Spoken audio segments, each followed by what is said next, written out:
The Phoenix Theatre and Arts Company's audio drama series presents The Sibling Isabella's Love is No Myth, a tale of ancient Greek myths in 2 parts. Written and directed by Jenna Isabella and John Isabella III.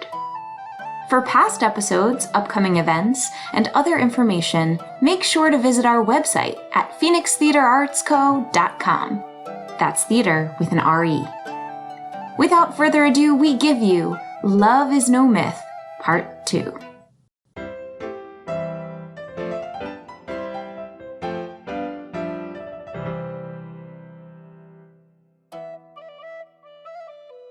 In the realm of the gods and the realm of men, the goddess Demeter's sorrow was evident everywhere. Her daughter Persephone had been taken from her to the underworld. She had no idea whether her daughter was all right or whether she was being treated cruelly by Hades. The only thing Demeter knew for certain was that she missed her daughter terribly.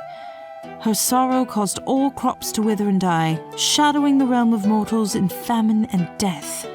For you see, Demeter was the goddess of agriculture and made all things grow and bear fruit, but she would never venture into the land of the underworld. Why are you recapping? I know all that, and you kept me waiting for like 2 weeks. I want to hear the rest of the story! Dionysus, it's called exposition, and it helps remind us of the stories of our fellow gods and goddesses and the ways in which their stories weave together throughout the realms. Anyway, because famine had struck the land of the people and they were suffering, they looked to the prophets and priests of gods, hoping that the gods would fix this problem if they were offered a proper sacrifice. One such woman, a priestess of Zeus by the name of Semele, was dedicated to her cause and offered sacrifices to please the gods. Wait, is that? You'll just have to wait and see. Where was I? Oh, yes. Semele could often be found making sacrifices to the god of the sky. It was through these actions that had caught Zeus's eye. And after one such offering, Zeus appeared to Semele in the form of a humble mortal. Hello, weary traveler. Are you here to provide your offering to Zeus so he will shower his blessings down upon you? I would rather shower you with praise, fair lady. Who are you? Fair lady, it is I, Zeus, the king of the gods. You may present yourself to me, for I have many blessings to shower upon you. Oh, powerful one, I am yours. Zeus wasted no time in showering his blessings down upon Semele. The love they shared while wrapped in one another's arms was powerful. Their cries of passion echoed through the sky and up into the heavens. Hermes? What in Tartarus am I listening to? I do believe that's the sound of a mortal woman in the middle of a rather, heated discussion with Zeus. And what does that mean? I don't know. Why do you keep asking me about this? Leave now! Leave now. Hera, having finally caught Zeus in the act of being unfaithful, began to plot how she would deal with this. Hera could not decide on a proper punishment because she always turned red with rage whenever she listened to their indiscretion. Zeus and Semele met frequently over the next several months, and before long, Semele realized she was with child. Upon discovering this, Hera finally decided on a course of action and appeared before Semele. Hello, faithful priestess. Oh my gods, the Queen of Olympus has come to me. To what do I owe the pleasure? I came to express my gratitude to you. You have been a faithful priestess to my husband Zeus for a long time now, and I wanted to commend you on your actions. Oh, Hera, please forgive me. Forgive you for what, my dear? For spending nights with your husband and satisfying him to such a degree that he no longer has use for his beloved spouse. Hera managed to swallow her anger, for she had something far better planned than to lash out at Semele. Oh, if you are referring to the mortal who has been pretending to be my faithful husband, then believe me, you will need no forgiveness from me. Pretending? No, I am certain that the man was my lord, Zeus. Is that what he told you? My dear, he is an impostor. If he were truly my beloved husband, then surely you would have seen his true divine nature, no? No. He always came to me as a mortal because he said no one could look upon his true form. That is exactly the sort of thing an impostor would say. He has no proof, just his word. And what good is the word of a liar? Well, how am I to know for sure who he is? Demand to see this Zeus in his divine form. Make him swear by the river Styx, for no god can break an oath sworn in that manner. Then after he is vowed, demand to see his divine form. That is the only way to know for sure. Why, thank you, Great One. How can I ever repay you for your wise advice? My advice I freely give to you. I wouldn't want a poor young girl such as yourself to be lied to and end up getting hurt. That wouldn't be right. Wouldn't be right. Wouldn't be right. As Hera departed, a smile drew upon her lips, knowing that the demise of Semele and her unborn child would finally teach Zeus a lesson. It wasn't long before Zeus visited Semele again, but as he approached her, Semele asked him if he was happy and if he would do anything for her. Do I make you happy, my Lord Zeus? Oh yes, you make me very happy. My lord, I have a favor to ask of you. Then by all means, ask away. I will happily grant any wish within my power to you. Really? Promise me you will. Swear it by the river Styx. I swear by the river Styx, I will do whatever you ask. I want you to show me your true divine form. But Semele, I really don't... You swore to me by the river Styx. But... Now show me your true form. As Zeus had sworn to grant whatever was asked of him, he was compelled to comply with Semele's wish. He therefore revealed himself as the mighty lord of the universe, accompanied by thunder and lightning. Semele was overjoyed at seeing Zeus in this manner, but could not help but notice a saddened look upon the god's face. As she gazed upon Zeus's true form, Semele's body was consumed in flames. For no mortal can look upon the true splendor of a god in all their divine glory. As Semele perished in the devouring flames, Zeus snatched the child in her womb and sewed the child to his thigh until it was ready to be born. Why does this keep happening to me? Keep happening to me. Shut up, you! Nearby, Demeter watched as Zeus limped his way out of the small home and began his journey to Olympus. All this time, Demeter still wandered the mortal realm, longing for her daughter and missing her profusely. The whole world felt the influence of her grief. This was indeed a terrible year for mankind. Demeter no longer smiled on the earth she was wont to bless, and though the mortals sowed the grain and the groaning oxen ploughed the fields, no harvest rewarded their labor. All was a barren, dreary desolation.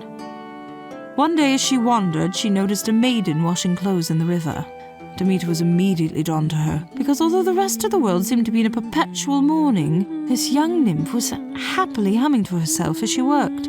Suddenly, the girl noticed the sad and sullen Demeter and called to her. Oh, hello there. Isn't the river beautiful? Yes, I suppose. It's difficult to notice beauty when your heart is so heavy. Oh no, what's the matter? Just as Demeter began to turn away, the nymph said, Oh wait, please don't go. You don't have to tell me if you don't want to. But let me take you to my home.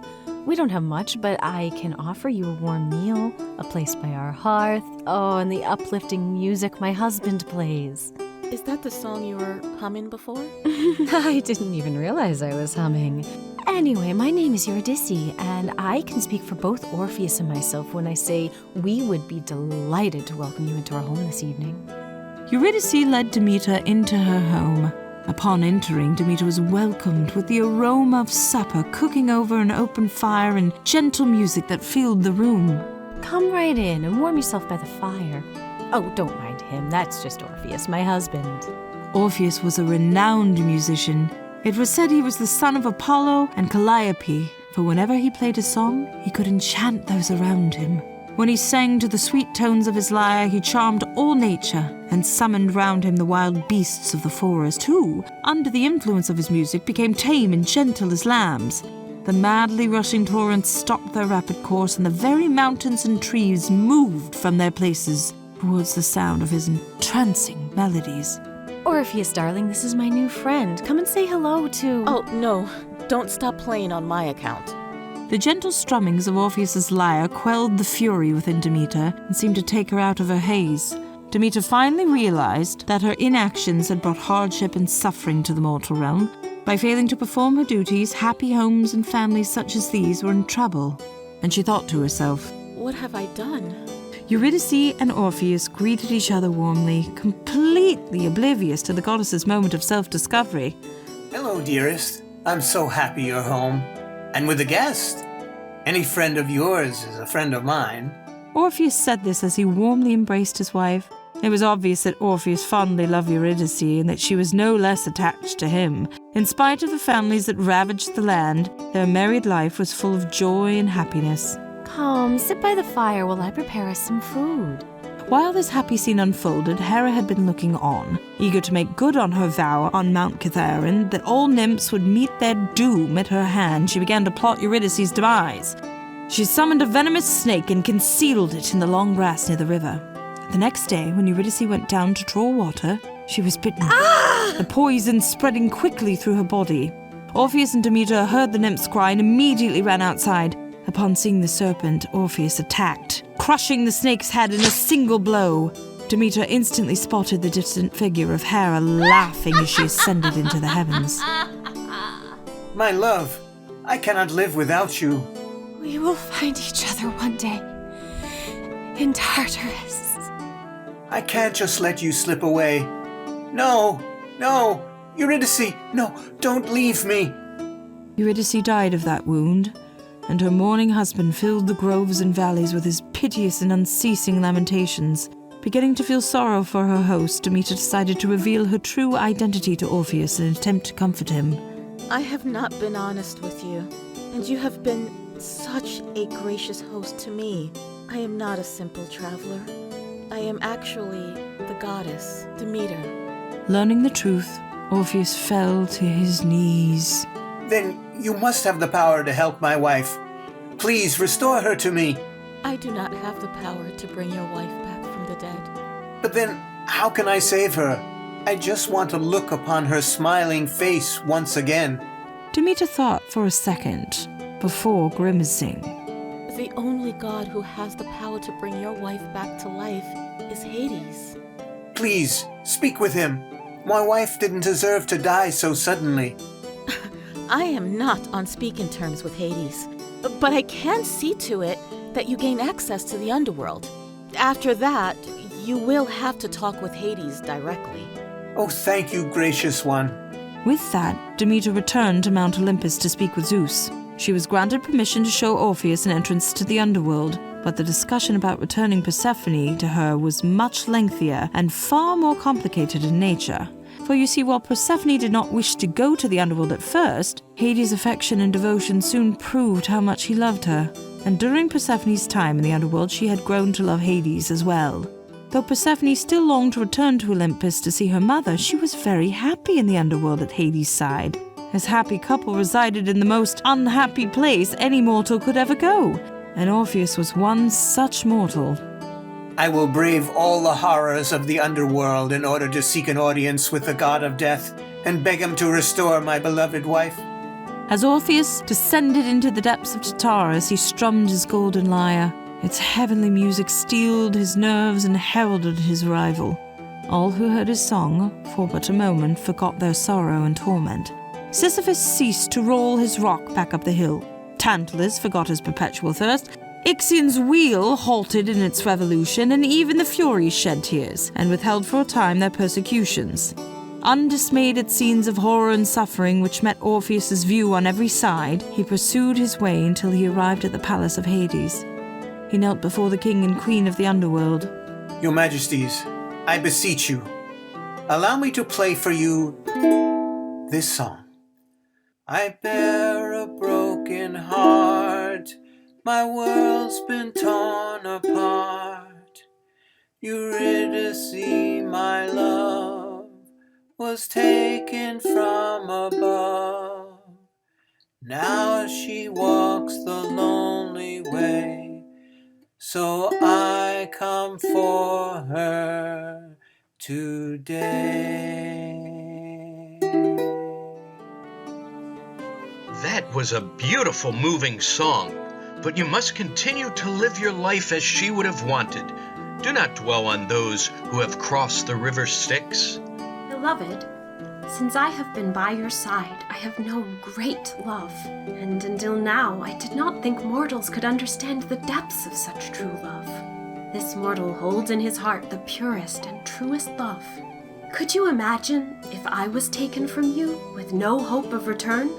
That would be a fate far worse than death.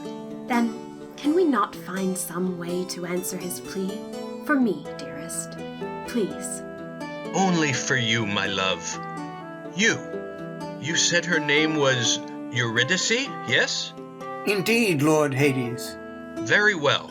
I will grant your request. However, be warned, as you lead her spirit back to the mortal world, do not look upon her. Even seeing the slightest glimpse of her bodiless soul while within the borders of Tartarus will prevent her return. Orpheus was overjoyed with the news. He fell to his knees once more and thanked the god and goddess of the underworld profusely. Then the ferryman led Eurydice to Orpheus, and with his back to his beloved, Orpheus began to lead her from the depths of Tartarus and back to their home. Persephone and Hades watched as they began their journey. That was very noble of you, my love. All mortals will eventually end up here. They should be allowed to enjoy their fleeting time with the ones they love for as long as they can. Knowing that he could not turn back to see his wife, Orpheus called to her. Eurydice, my dear, soon we will be home. You are still there, aren't you? Eurydice? Eurydice! She did not answer him, and Orpheus began to panic, wondering if Hades had been truthful with him. What if I never get another opportunity to rescue her from the dismal place? What if I cross over and she is still not there? Just before he crossed back into the mortal world, unable to take the torment, Orpheus turned to see if Eurydice was behind him. In the moment he saw her, she vanished from his sight. No! What have I done? The grief of Orpheus at this second loss was even more intense than before, and now he avoided all human society. In vain did the nymphs, his once chosen companions, endeavor to win him back to his accustomed haunts. Their power to charm was gone, and music was now his sole consolation. Demeter finally learned of Orpheus and Eurydice's fate. Though she was saddened at first, the story convinced her that she needed to find a way to bring Persephone home. With a new sense of determination, Demeter headed back to the entrance of the underworld with all her might. Summon Persephone. Persephone! Do you hear something? Persephone! Is that my mother? It can't be. Persephone! Oh, Mother! How I've missed her. You have? But I thought you were happy here. Oh, I have been. I mean, I am. But I can't deny that I've missed my mother. She was my only companion, my only friend for so long, and I haven't seen her ages. Oh, poor mother. She must be so lonely. I must go to her. Wait, Persephone. Take these before you go. What are these? Pomegranate seeds. Why do I need these? I thought you said we shouldn't eat in the underworld. Just promise me you'll eat them before you leave this realm. Why? Just promise me, please. Okay, I promise. And so Persephone began her ascent to the entrance of the underworld, eager to see her mother after such a long absence. Hades, why did you give her those seeds? Because I can't risk losing her, and if she eats them, she will have to stay here forever. Don't you know that she loves you? How can I really believe that? Anyone that's been in your presence can attest to the love that you share. Go to her before it's too late, and you lose her trust forever. If she cannot see her mother again because of my meddling, she'll never be able to love me. And so Hades rushed after his wife. He reached her just as she was nearing the entrance of Tartarus. Persephone, wait! Hades, what are you doing? Don't eat the seeds. What? Why? I made a mistake. Go to your mother. Just don't eat those seeds. Hades, I don't understand. What's wrong with the seeds? If you eat the seeds, they will prevent you from leaving. I don't want to keep you from seeing your mother because I don't want to get in the way of anything that would bring you happiness. I can't be selfish here because your happiness is more important to me than anything else in this realm. Please, forgive me. Before Persephone could say anything, Demeter, who had been watching this whole scene, made her presence known. Persephone, don't listen to him. Mother? Oh, my dear. All this time I was so worried you were unhappy. But now I see how much you are loved. Hades, I misjudged your intentions with my daughter. I have missed her so, but seeing her happiness with you and your kindness towards her has brought me much joy. Demeter, this means the world to me.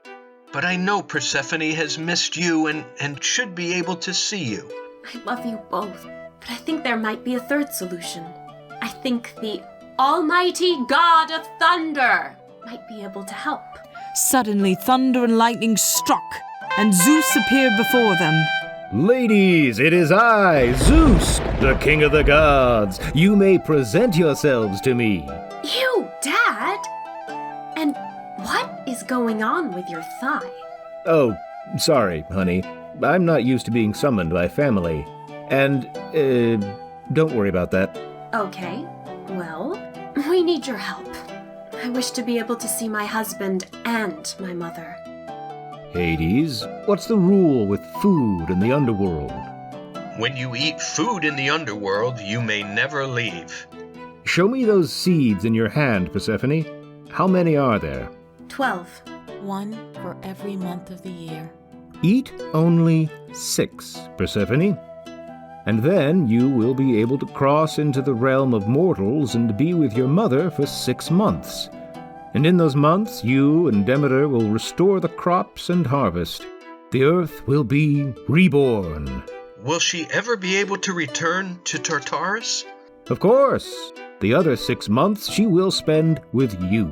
And when she returns, Demeter, you will withdraw, and the world will once again experience the cold weather, and the crops will lay dormant, preparing to produce a new harvest in the next, season.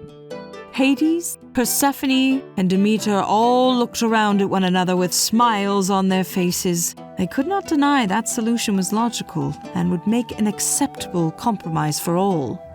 Father, you have made me very happy. With that, Persephone ate the 6 seeds, and Zeus brought them back to his celestial kingdom in one swift moment. There was much celebrating, and their cheers could be heard echoing through the whole of Olympus. Hooray! Well Yippee! done, Hooray! me. Good job. Hooray! Wahoo! Yippee! I swear to myself when I get my hands on you again, Echo, I will end you. Echo, and you. Echo, and you. Echo, and you. Ugh. Now, all this excitement made Zeus begin his labor, for he still had the child of Semele sewn in his thigh. Oh, gods. Oh, us. Why me? Why me? That is the day when peace was made between the gods. And to toast that peace, everyone drank the finest wine and celebrated in festival style. And so the child born that day became the god of wine and festivities. Everything has been right on Mount Olympus since that day. Your birthday, Dionysus. I'm confused. So this whole story was just so you could tell me I was born out of Zeus's leg. Well, you had to understand all of the love and passion that drove people into action. The story was too long. You could have just told me the short version. You could have just said that I was a leg baby and that would have been enough. That doesn't make a very interesting story. I could have told you that I was born after your grandfather castrated one of his brothers and threw their genitals into the sea, allowing me to emerge from the sea foam. Ooh, that sounds interesting. Can you tell me more? I would, but didn't you just say you prefer the short version of stories? All you need to know is that love is what fuels people, both gods and mortals alike. It brings new life. It makes us seek out companionship. It causes us to sing joyfully and to cry out despairingly into ravines, only to be rewarded by the sound of a voice calling back. Love is what makes the seasons change and keeps the world moving forward. People will go to the ends of this world and the next for love. Without love, we have nothing. Wouldn't you agree? Whatever you say, Aphrodite. Whatever you say, Aphrodite.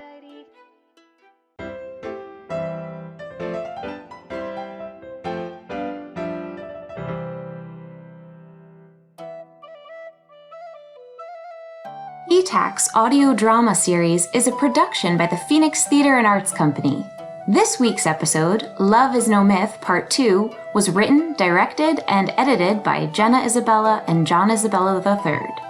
This episode features the vocal talents of Kim Smith as the narrator, Aphrodite, David Nielsen as Zeus, Nicole McQuaid as Hera, Ryan Snanouge as Dionysus, Hermes, and Chiron, Rachel Zenhausen as Echo, Kevin Arthur as Orpheus, Leslie Bacon as Eurydice, Ted Schwartz as Hades, Angelique Joseph as Demeter, Jennifer Wallace as Persephone, and Diana DeMarco as Semele.